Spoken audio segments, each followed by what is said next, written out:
Special Representative of the United Nations Jan Kubis during his visit to the central Iraqi city of Najaf on November 1, 2015.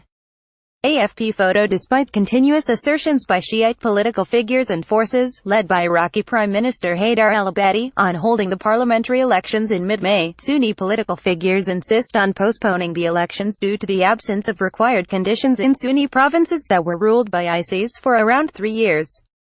Several parties, including the UN and its mission to Iraq, are concerned over the lack of conditions to hold elections on its specific date.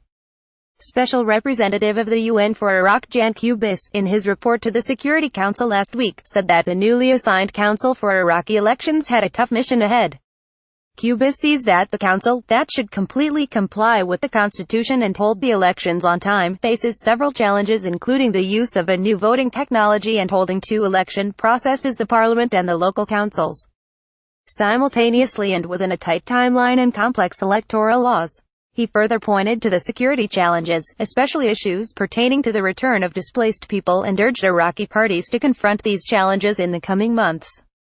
In his report before the Security Council, he declared that holding elections while some parts of Iraq remain unsafe with large numbers of its citizens still displaced, namely from the Sunnis, may raise doubts about the credibility and comprehensiveness of elections. Media and political parties considered the last part of Kubis' statement a call for postponing the elections.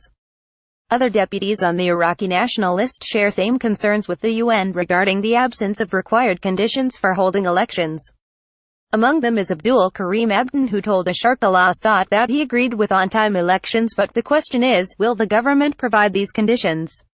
Abdin listed the conditions to be provided, saying they were the same conditions stated by the PM when he set mid-May as a deadline for elections.